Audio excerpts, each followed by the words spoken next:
No Man's Sky, a game so huge in scope that if you spent 1 second on every available planet in the game, you would be spending the next several hundred years playing the game. A space exploration game to end all space exploration games. Welcome, ladies and gentlemen, to my first ever full-on game review on my channel, No Man's Sky.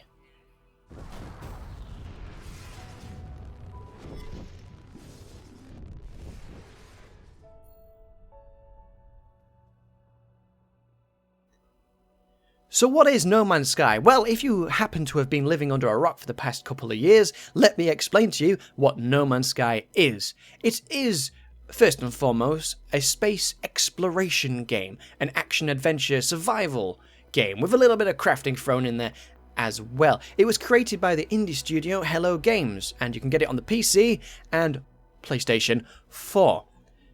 The game came out in August, so it's been about a month now. What's changed, and where should I start this review from? I think I should start the review from the beginning. So what happened at launch? Well, the launch didn't exactly go smoothly by anyone's standards. Now, a lot of video games do tend to have a couple of problems at launch, but No Man's Sky has probably had the most diabolical one that I've seen in quite some time in my many years as a gamer. For some people, the game just simply didn't launch whatsoever, or people got to the main menu and then it would just completely crash. The same happened on the PS4, but seemed to be a little less of an issue. It was just more game crashes at various points which you could actually replicate over and over, and then sometimes completely at random while you were playing. The game had a ridiculous amount of bugs at launch, some of which have been fixed in recent days, but there are still a lot of problems that still mar what otherwise is a fairly well-running game now. Which was also another issue at launch, was the fact that it didn't run particularly well at all, and it was promised that it was going to be 60 FPS on consoles, but of course that never happened. But bugs aside, when the game first starts, you are pretty much thrown into it with not much in the way of tool tips. There is not a lot of hand-holding in the game, which may be a bit of a turn-off for a lot of the more casual players that the game does seem like it's aimed at. There's probably a few more tooltips than the likes of Minecraft, which just thrusts you into the game and says, hey, off you go, get on with it. That's kind of a similar theme here, where you're just given the bare essentials, really, to get started, and the rest of it's kind of experimental. And you will experience the utter joy of fixing your crashed, apparently, spacecraft and then leaving your planet for the very first time. You may spend a few hours wandering around the planet, experience everything, and really been taken in by all of it, especially if you have a really, really nice starting planet, because everybody starts on their own planet somewhere. In this massive universe of roughly 18 quintillion planets, that is a absurdly big number. In fact, somebody calculated that if you spent 1 second on every planet in the game, you would still be spending hundreds and hundreds of years actually playing the game. So there is a lot out there that people are very unlikely to see. And the vast majority of the game is procedurally generated. Now, if you don't know what that means, it means basically there's an algorithm that made everything. Yes, that's probably the easiest way I can describe it. It's a little algorithm that makes everything. So all the planets are a mishmash of random unique attributes from a set palette of things to work with, and the same goes for the creatures. This can often result in some really alien looking creatures, which is, I guess, kind of the point. But as pitfall of that, quite a major one, is the fact that some of the animals can just look so terribly outrageous or just absolutely horrifying mishmashes of creatures that come up to you like, kill me, I shouldn't live.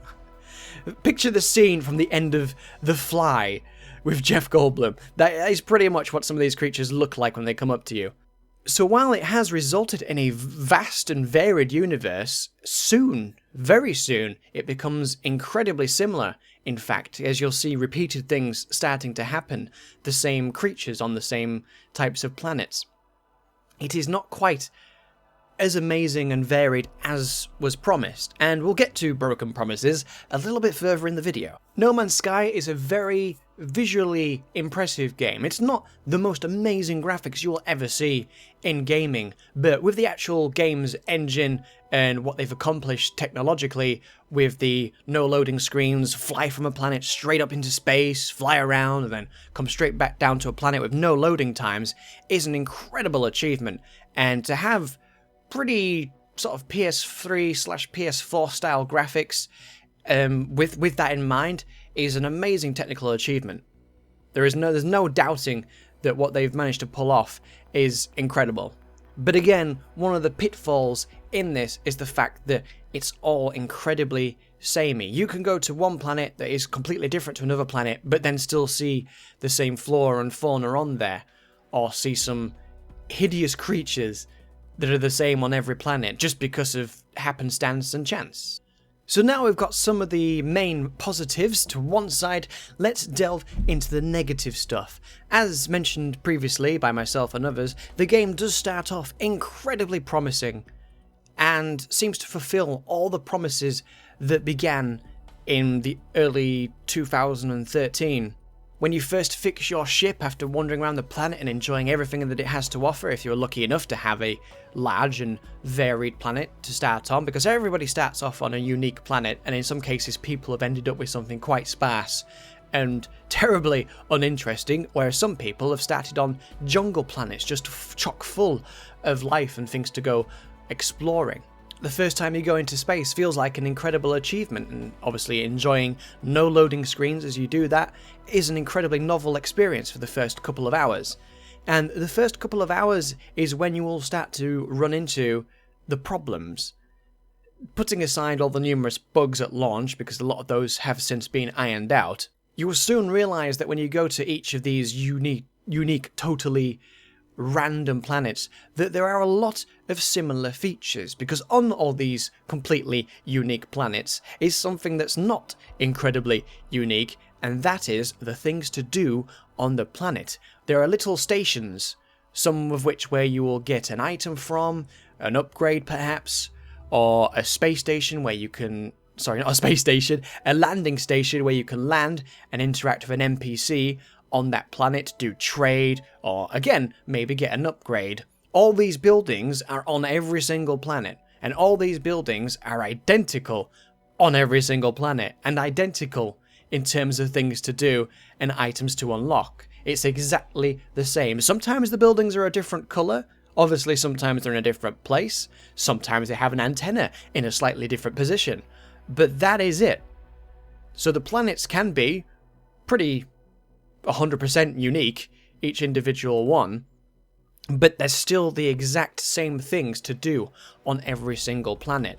There is nothing unique in terms of a random temple or something to go wandering around, because nothing has been handcrafted. The game itself feels incredibly shallow and really soulless after a few hours of gameplay. A lot like in The Wizard of Oz, where the curtain is pulled back to reveal the truth. The game is incredibly shallow, and that's not to be deliberately detrimental to the game, that is just exactly how it is. If people are really enjoying this game, more power to them. But for the core people, there is a hell of a lot of negative reviews of the game. It's now even become not mixed reviews, but mostly negative on Steam, because 60% of people think the game is terrible, and some of the people have made really good points. It's mostly about the promise of multiplayer that was never lived up to and then taken aback at the last minute before release. And then after release, when two players tried to meet up and couldn't, Sean Murray, the face and spokesperson of Hello Games, said that it blew his mind that two players were able to meet in-game, after already saying that there is no multiplayer in the game. And obviously these players didn't meet up. That was a bit of an issue, and that, again, with the curtain pulled back, is when a lot more problems started to be found as more people were playing the game, and PC users were data mining to see what was in the files. A Reddit user managed to compile a list that's still changing and being edited as we speak, with all the things that were promised or alluded to that have not actually made it into the game. And this is quite a massive list, in fact, which I will link in the description below, but as a TLDR, a lot of issues were things that were promised that didn't make it into the game. Just sometimes basic features such as landing on asteroids, destroying space stations and fleets, something that you can't do, but was definitely promised at various stages of the press around the game. In fact, the actual trailer for the game on Steam right now, and in most gameplay trailers of the game, is still using the original E3 trailer, which was entirely scripted, as people data mining the game found a lot of these creatures and other asset files were pre-scripted. Not something that was happening totally random as what was basically presented to the public. Indeed, various things happen in the trailer that are just completely missing from the game entirely, and it just beggars belief that they're still using something that's very, very misleading as an advertisement for what you can expect in the game. Like the massive space battle where you can quote-unquote pick sides in the battle, which again isn't something you can actually do. It was also referenced that the planets you would land on would have their own orbits and things orbiting them, and an actual sun flying around and rotating on an axis. This is something, again, that isn't actually in the game, and the star that you see in the sky, the almost local sun, is just a skybox, a static object, as is the planets, until you actually get into space, where it seems as though they're moving, but not actually doing anything. And it doesn't matter whether you land on the dark side or the light side of a planet, it just seems to be completely aesthetical, rather than a proper planetary simulation. It was also promised that you'd be able to name your ships, whether you bought them or repaired them on a planet if you found a crashed one. And speaking of crashed things, you were supposed to also be able to find crashed freighters and stuff, really large spacecraft that had crashed into planets. There's also a feature that was removed from the game, which would have added some semblance of interest for the worlds to walk around and be able to go inside the hull of a crashed spacecraft. That would have been amazing. Think like what happens in Subnautica with the main ship, the Aurora. Something like that would have been a fantastic feature to have on, maybe not every single planet, but a few, so it was an incredible discovery every time that you found one. It was also promised that you would have full control over your spacecraft, which you don't, especially when you're on the planets. You can't fly really low, go weaving in and out of canyons. There's no reenacting your favourite scenes from movies here. You actually get sort of buffeted a set height above the ground, until you land obviously, which is automatic when you press a single button.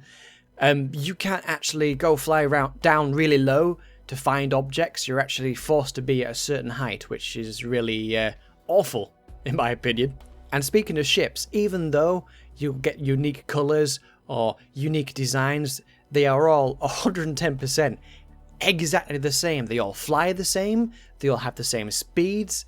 Literally the only difference between them is inventory slot sizes. And in this game, the inventory slots is your worst goddamn nightmare, especially when you first start off. Obviously, you can upgrade your equipment to carry more items, but these inventory slots are also taken up by your upgrades. So you can have a 50 slot spaceship, which sounds like quite a lot, but then you take into account you need blasters, phasers, rockets, shields, hyperdrive, warp drive. That's 6 slots already gone with just the standard upgrades. And then if you upgrade any further, again it's taking up inventory slots, which is just not nice at all. And you will be constantly tearing your hair out as you try to gather items and resources, and then end up hearing inventory full. And then you go, oh, well, I'll just send that to my spaceship. Spaceship inventory full. You will lose your shit really quickly. God damn it, that is the 10th time in as many minutes. Again, in the list of negatives, which is a lot larger than the list of positives you may have noticed, is the AI. The AI in the game is just either really good or the stupidest thing you'll have ever seen. To be honest, I've seen smarter AI on the really early 32-bit gaming consoles. Probably even before that. I've seen sentries that are supposed to be chasing me just fly around in circles or get stuck on the terrain. That seems to be a major issue. The elite walking units and the AT-ST like massive striding units just walk in circles right in front of my face, like they can't find me. The AI is beyond dumb sometimes, and the fact upon release people were saying that these things were too OP, it just boggles the mind. The AI of the creatures, again, is also completely stupid, as being slightly high up on a hill, or just a slight lump on the ground, some of the aggressive creatures will just run round in a circle, repeatedly, trying to attack you, and then giving up, and then trying to attack you, and then giving up. They also promised that the animals would have a plethora of things that they would do, whether attacking other animals, if they were carnivores, for example, drinking at lakes or streams. All this seems to be completely missing. There has been some people discussing that they have seen animals attacking each other, but no one's uploaded anything that I'm aware of that actually shows this to be a thing. It all seems to be very smoke and mirrors. The whole rhinoceros charging through a forest, destroying all the trees in the trailer is a complete lie, because that was entirely scripted, for one, and it doesn't even happen in-game. And speaking of the Sentinels, the Guardians that make sure you're not harvesting too many resources on a planet, they're your main threat in the game, by the way, rather than the ambient flora and fauna that you encounter, or the actual dangerousness of a planet, whether it's too hot or too cold, for example, or high or low in radiation. They were shown to go around in massive packs in some cases on some planets. It would seem that the most you will ever see at any one time is 3 or 4, even with the maximum quote-unquote wanted level, which I hate saying because it just reminds me of GTA. If you have a high wanted level, you will see some of the other designs, one of the walker units or the strider units. There were supposed to be ambient versions of these as well, just wandering around on a planet, but they just simply spawn in once you got the highest wanted level. They don't just exist walking around or anything, which would have added some atmosphere, so it's kind of a shame that they're totally missing from the actual game. So, long story short, in a nutshell, if you've seen the trailer for the game, that is not exactly what it's like at all. That game that was shown at E3, that is the game that I want to play. The game that had such variety and intrigue and things to do. Not this thing that feels like a really early access-esque type of game which is yet to have features added in. As for all the bugs at launch, I don't honestly think anybody was playing the game before launch, because some of the bugs are so basic, just utterly basic. Like, if you pre-ordered the game, which was a really bad idea, I now realise this, if you pre-ordered the game you got a bonus, which was a starship, which worked straight away rather than your crashed one. If you took that out before repairing the other one, you would not learn the blueprint for the hyperdrive, which you need to travel between systems. Such a game-breaking bug that was just so obvious. That somehow made it in, and I don't even understand how. So where is the blame? Where is the blame? A lot of people are picking on Sean Murray, the face/spokesperson for Hello Games, but I don't think the problems lie just there with him. The problems lie with Sony, for one, who have basically said almost nothing, apart from, if you want a refund, you can have one. And Hello Games also didn't say anything. No one tried to rein in Sean when he was running his mouth about all these things that are in the game, like the multiplayer and other various odds and ends, things that he was straight up asked about and straight up lied about. Did he willingly do that, or did he just not know either?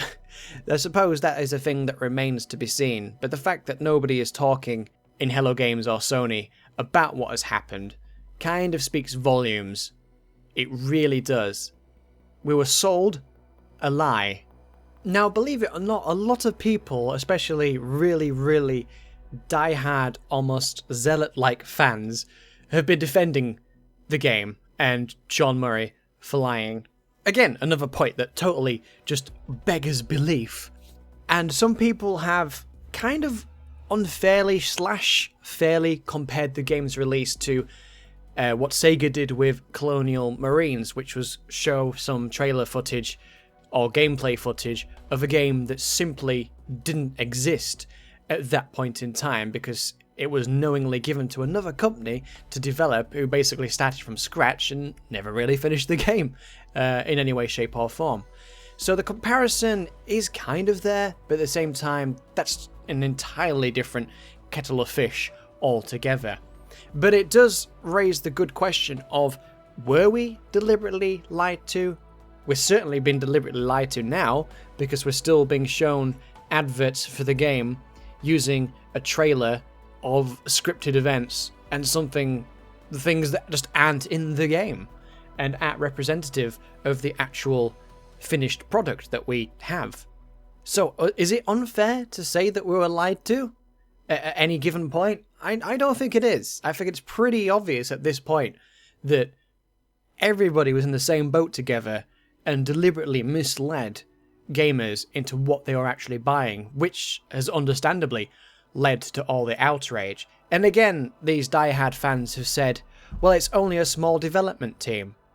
Like that's some kind of defense. If this game had been made by EA or Activision, we would be giving them so much shit for what has been done. But because it's a small studio, somehow they get a free pass? No, they don't. Not in my opinion.